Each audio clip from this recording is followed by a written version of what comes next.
Hi, today we're issuing our latest report on the Irish residential market, which covers the summer trading period of July, August and September. And this is the first quarter in quite some time that we haven't experienced any lockdown, so we're getting back to something more like a normal market again. Over that summer, we saw very strong demand for accommodation throughout the entire country, and supply levels were quite depleted.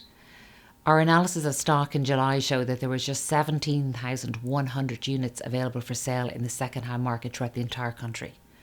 Now, this represents a 26% reduction on the stock that was available in the summer of 2019, so really acute supply-side shortages.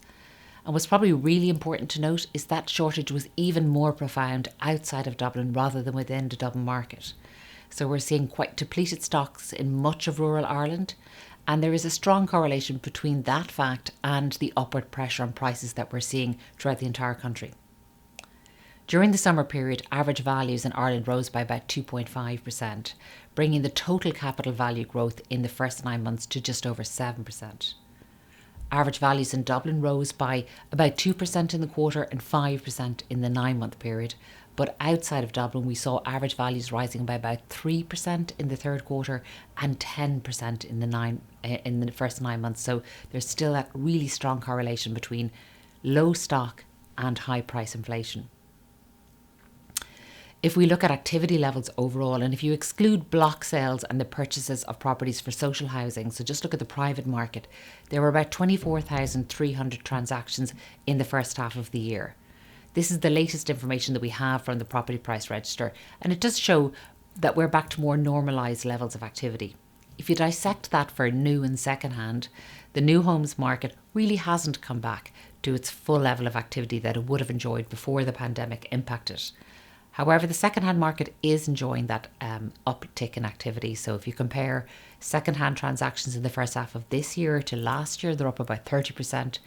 And they're up about 5% when you compare to a more normal 2019 market. So that is showing quite strong activity growth. But interestingly, if you look at activity in Dublin, it remains quite flat. So stronger activity, stronger price inflation and more depleted stock outside of Dublin.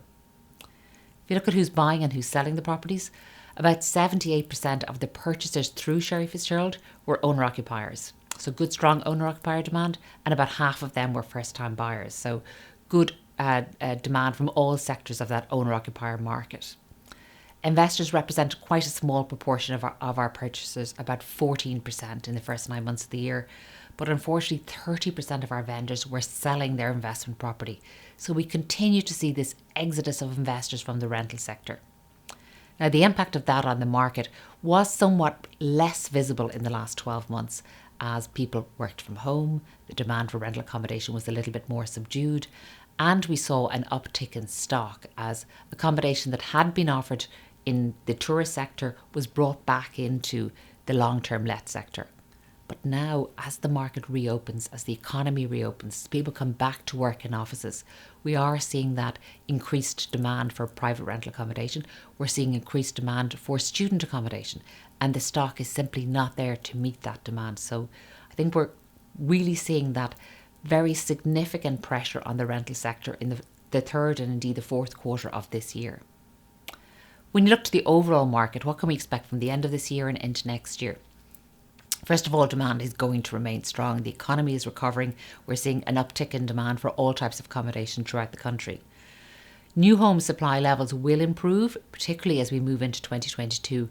But it's probably important to say that that improvement will benefit the urban areas first. So we will see more stock coming to Dublin, Cork, Limerick and indeed Galway, but less so in terms of the rural area. So I think that rural-urban divide in terms of the market's performance will continue in 2022 with more elevated levels of price inflation outside of Dublin rather than in the core urban areas. But over the entire country, we do expect to see very strong levels of demand persisting for 2021 and indeed into 2022.